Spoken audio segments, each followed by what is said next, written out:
류승원 감독의 신작 밀수가 도착했습니다. 이 영화는 감독님의 12번째 장편인데요. 전작 모가디슈 이후 2년 만에 선보이는 신작입니다. 두 작품의 공통점으로는 조인성 배우가 출연했다는 점이 있겠죠. 이외에도 개인적으로 밀수에 대해 흥미로웠던 지점이 있었는데요. 바로 가수 장기하가 음악 감독을 맡았다는 사실입니다. 본인 피셜 영화 음악 감독은 이번이 처음이라고 하더라고요. 조금 더 살펴보니 영화에서 가사가 나오는 기성곡들은 모두 류승원 감독이 미리 지정해놓은 곡이라고 하고요. 가사가 없는 곡들이 장기하가 작곡한 음악이라고 합니다. 그러면 이제 본격적으로 영화의 내적인 이야기로 들어가겠습니다. 저는 밀수 좋았습니다. 이 작품은 꽤나 독특한 리듬과 호흡으로 끌고 나가는 영화인데요. 왠지 모르게 류승원표 해양서부극이라는 표현이 뇌를 스치더라고요. 한 발 더 밀고 나가 해저에서 벌어지는 해녀들의 액션 시퀀스도 신박했고요. 영화가 전반적으로 어디서 본 적 없는 그림이라는 인상이 짙게 들기도 했습니다. 류승원 감독의 전작들도 많이 떠올랐는데요. 두 여성이 주인공이라는 측면에서는 피도 눈물도 없이가, 그 시절 감성의 영화라는 측면에서는 다치마와리 같은 작품이 떠오르기도 했고요. 호텔에서 펼쳐지는 권상사 팀과 장도리 패거리의 액션 시퀀스는 짝패가 생각나기도 하더라고요. 아무튼 밀수의 표층에서 가장 돋보이는 키워드는 단연 진숙과 춘자의 워맨스일 것입니다. 그럼에도 불구하고 저는 영화 종료 후에 춘자의 정체에 대한 의심이 완전히 해소되지는 않더라고요. 그런 이유로 저에게 밀수는 진숙과 춘자라는 캐릭터에 대해 면밀히 분석하는 것이 중요한 영화로 느껴지는 것이죠. 그에 대한 보다 구체적인 이야기를 비롯하여 머리색 상징, 담배를 경유한 연기 의미, 결말 해석, 수직과 수평, 그리고 마지막으로 리더에 대한 감독의 코멘트에 대한 이야기까지 밀수 끝장 리뷰 지금 시작합니다.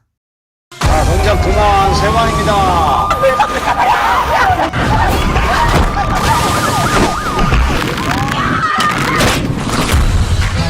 춘자 괜찮은 거 알고 있죠? 늘 서울에서 언급드렸던 제가 보기에 밀수는 진숙과 춘자 두 인물의 관계가 중요한 영화로 보입니다. 물론 고옥분까지 포함하여 트라이앵글 구도로 축조되고 있긴 하지만 저는 진숙과 춘자에 집중해서 말씀드리도록 하겠습니다. 사실 영화도 그 두 인물에게 상당히 할애를 하고 있습니다. 예를 들어 진숙과 춘자 외의 다른 해녀들에게는 많은 대사와 특징적인 캐릭터를 부여하고 있지 않죠. 돼지엄마 역의 김재하 배우, 똑순이 역의 박경혜 배우 같은 경우는 대중들의 눈에 익숙하기도 하고 전작 모가디슈에서도 꽤 개성 있는 캐릭터였는데요. 이 영화에서는 존재감이 거의 없습니다. 의도인지 아닌지는 잘 모르겠더라고요. 아무튼 밀수는 표층에서 보면 진숙과 춘자의 관계가 회복하는 영화라고 말할 수도 있을 것입니다. 춘자에게 배신을 당했다고 믿던 진숙이 친구의 진심을 알게 되어 다시 우애를 쌓는 이야기라고 해야 될까요? 그런데 영화의 끝자락 조금 묘한 장면이 나오는데요. 권상사는 죽지 않고 살아있었고요. 춘자는 개탄 다이아를 가지고 권상사를 찾아가죠. 물론 그냥 가볍게 넘길 장면이라고 생각할 수도 있겠지만 저는 이런 질문들이 떠오르더라고요. 둘 사이에는 정말로 로맨스가 있었던 것일까? 둘은 사실 한 팀이었던 것은 아닐까? 그러니까 춘자는 과연 어느 편에 속한 것일까? 혹은 어느 편에 얼마씩의 지분으로 속해 있는 것일까? 그녀의 진심은 무엇일까? 등등 말이죠. 이에 대한 추정을 위해 저는 영화 속 두 가지 소재를 중심으로 접근해 보도록 하겠습니다. 먼저 머리색. 영화 초반 춘자는 장도리에 대해 이렇게 이야기를 합니다. 머리까만 짐승은 걷어들이는 거 아니다 라고 말이죠. 이에 대해 진숙이 너도 검지 않느냐고 하니 춘자는 나는 갈색머리라는 답을 하는데요. 물론 머리까만 짐승이라는 표현은 배신하는 속성을 가진 인간을 지칭하는 뜻이겠죠. 그래서 저는 머리색에 집중해 보기로 했습니다. 춘자의 머리는 바람 잘 날이 없습니다. 해녀일 때 그녀는 두건을 쓰고 있고요. 2년 후 종로에서는 눈에 띄는 가발을 착장하고 있죠. 심지어 그녀의 머리는 권상사의 면도칼 공격으로 피범벅이 되기도 합니다. 그러더니 마침내 모든 것이 회복되었을 때 배 위에서 오롯한 검은 머리가 드러나죠. 언급드렸던 춘자와 장도리는 진숙의 아버지가 걷어들였다는 점에서 공명하고 있는데요. 장도리의 헤어는 스타일이 변하기는 하지만 춘자와는 다르게 검은색을 유지합니다. 이렇게 내내 검은 머리 짐승을 유지하던 장도리는 실제 배신자였죠. 그렇다면 영화의 끝자락 보이는 춘자의 검은 머리는 어떻게 봐야 타당할까? 저에게는 긍정과 부정의 의미를 모두 포괄하고 있는 것처럼 보이더라고요. 먼저 긍정적 의미. 쉽게 말해 장도리와는 다르게 춘자의 검은 머리는 배신의 키워드로 통하지 않는 것입니다. 말인즉슨 그녀는 걷어들여도 배신하지 않는 검은 머리 짐승인 것인데요. 이 지점에서 저는 밀수가 품은 여성 중심의 세계관을 끌고 오겠습니다. 언급드렸던 이 작품은 슈퍼우먼들을 전면에 내세우는 영화입니다. 영화 속 메인 남성 캐릭터들인 장도리, 권상사, 이계장은 모두 빌런에 속하죠. 해녀팀과는 대조적인 캐릭터 구성일 것입니다. 이렇게 볼 수도 있는데요. 영화가 시작되면 진숙의 남동생과 아버지가 사망합니다. 그 자리를 채우는 것은 장도리와 이계장이죠. 그러니까 제가 보기에 장도리와 이계장은 비유적 의미에서 진숙의 남동생과 아버지의 대리자처럼 보이는 것이고요. 그런 관점으로 밀수를 요약하면요. 가세를 기울게 하는 집안의 나쁜 남성들을 물리치고 비로소 오롯이 선장으로 우뚝 선 여성의 이야기쯤 되는 것입니다. 또한 이 영화의 남성들은 뾰족한 형상에 찔려서 죽게 되는데요. 칼이 무참히 꽂히는 애꾸와 권상사, 성게에 찔리는 장도리의 부하, 상어의 이빨에 먹히는 장도리, 이기장의 경우는 밀고 들어오는 고마담을 받아들이지 못해 사망하기도 하죠. 저에게 이러한 뾰족한 무엇이 파고드는 이미지는 아리에스터의 근작 보이즈 어프레이드에서 보에게 밀고 들어오는 무엇들과 유사한 의미를 갖는 것처럼 보이더라고요.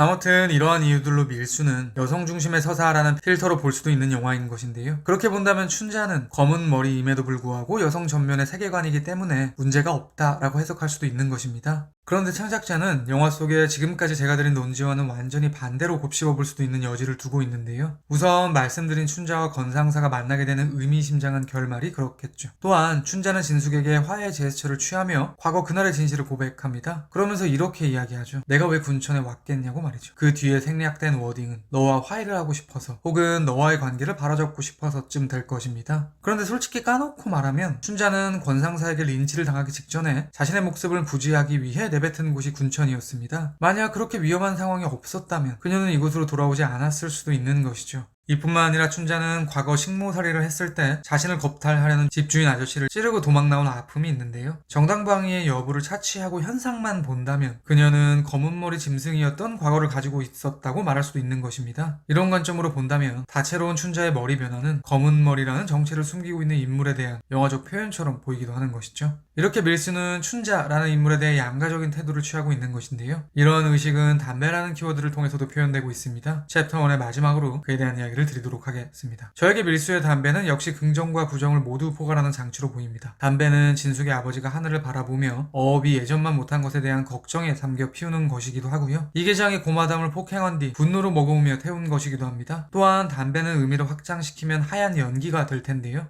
연기는 영화 초반 바다를 오염시키는 공장 굴뚝에서 피어오르던 악한 연기이기도 하고요. 영화의 끝자락 진숙이 되찾은 아버지의 선박 맹룡호의 머플러에서 뿜어져 나오던 희망의 연기이기도 합니다. 이런 장면도 재밌었는데요. 브로커 삼촌은 다방에서 진숙과 춘자에게 금괴의 밀수에 대한 이야기를 하죠. 이때 그는 담배를 피울락말락 반복하더니 비로소 불을 붙일 때는 라이터가 동작을 하지 않습니다. 이때 고마담이 성냥을 가져다 줘서 담배를 피울 수 있게 되죠. 저에게는 악인이라고 볼 수도 선인이라고 볼 수도 없는 이에게 영화가 담배로 이미지를 부여하고 있는 것처럼 보이더라고요. 이 지점에서 이런 질문을 해보겠습니다. 밀수에서 담배를 피우는 여성 캐릭터는 누구인가? 제 기억에는 2명입니다. 춘자와 고마담. 춘자는 직접적인 장면들이 꽤 있었고요. 고마담은 불확실하지만 담배를 태우는 장면은 없었던 것 같은데요. 아무튼 장도리가 양담배를 선물하는 장면이 있죠. 이 두 인물은 담배가 품은 의미와 꽤나 잘 어울립니다. 긍정일 수도 있고 부정일 수도 있는 혹은 선인일 수도 있지만 누군가에게는 악인일 수도 있는 캐릭터니까요. 사실 영화에서 그녀들이 하는 행동들이 모두 옳다고 보기는 힘들겠죠. 그러니까 결론적으로 저에게 밀수의 춘자와 진숙의 화해는 완전하다고 느껴지지만은 않은 것이죠. 그런데 사실 진숙이라는 인물도 춘자와 마찬가지로 대척점에 있는 두 속성을 모두 포괄하고 있는데요. 그에 대한 이야기는 챕터 2에서 이어가도록 하겠습니다. 그냥 물어봤는데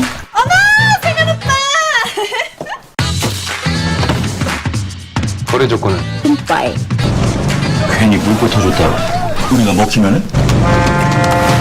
챕터 1에서 말씀드린 춘자의 아이덴티티처럼 저에게는 진숙에게도 창작자가 양가적인 캐릭터를 부여하고 있다고 생각하는데요. 그것은 리더라는 위치를 통해 설명드릴 수 있을 것 같습니다. 결론부터 말씀드리겠습니다. 제가 보기에 영화는 진숙을 좋은 리더이면서 동시에 그렇지 않은 리더로 여기고 있는 것 같습니다. 밀수에서 진숙은 선명히 해녀팀의 대장입니다. 그녀의 한마디로 해녀들은 돈이 되는 장도리의 의뢰를 받지 않고요. 상어에게 다리를 잃게 된 억척이에게 수술비를 건네는 것도 진숙이죠. 무엇보다 영화의 마지막 진숙은 맹룡호의 선장이 됩니다. 그러니까 진숙의 표칭은 당연히 좋은 리더인 것입니다. 불의에 타협하지 않고 동료들을 가족처럼 챙기는 리더. 이러한 그녀의 장점은 수직 수평의 이미지로도 드러나는데요. 권상사는 춘자에게 이런 이야기를 하죠. 우리의 관계가 수평이 아니라 수직이지 않느냐고 말이죠. 이에 대해 춘자는 이렇게 받아칩니다. 수직은 위와 아래가 중간에서 만난다. 진숙이 바로 이런 리더인 것입니다. 팀원들과의 관계는 수직적이긴 하지만 중간 어디쯤에서 만나서 화합을 이루는 리더. 그것이 명징하게 드러나는 이미지가 바로 물속에서 아래로 잠수하는 진숙과 위로 떠오르는 춘자가 만나는 장면이겠죠.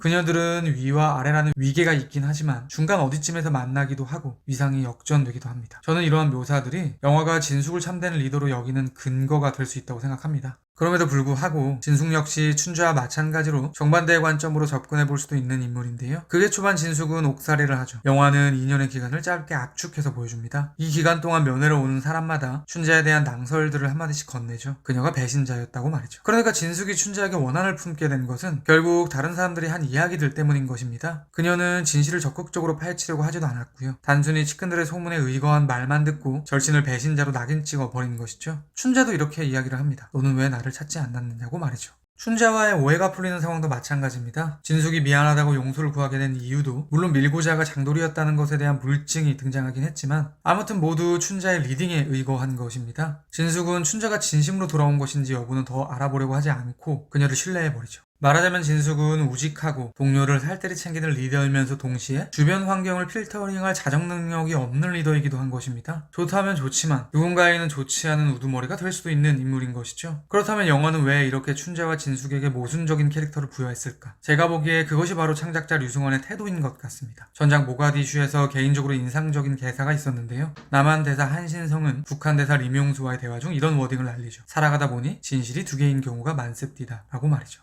그러니까 제가 보기에 류승원은 두 개의 진실이 있다고 믿는 사람으로 보이는 것입니다. 정치, 사상, 이념 등등뿐만이 아니라 인간이라는 존재의 속성도 그렇게 여기고 있는 것이죠. 우리의 삶 속에서도 차가운데 선을 넘지 않는 사람도 있고요. 따뜻한데 이상하게 타인을 불편하게 하는 사람도 있듯이 말이죠. 아무튼 저는 창작자의 이러한 의식이 춘자와 진숙의 캐릭터에 반영된 것은 아닐까라는 추측이 들더라고요. 밀수에 대한 제 별점은 별 3개 반이고요. 한 줄 평은 다음과 같습니다. 춘자는 배신자인가? 진숙은 좋은 리더인가? 그에 대해 류승원은 이렇게 답한다. 살아가다 보니 진실이 두 개인 경우가 많습니다. 제가 100% 확답을 드리지는 못하겠지만 아마도 다음 리뷰는 지금 보여드릴 이 영화가 되지 않을까 싶습니다. 그리고 당연한 이야기지만 그 어떤 영화라 해도 언제나 영화는 제 리뷰보다 무조건 위대합니다. 들어주셔서 감사합니다.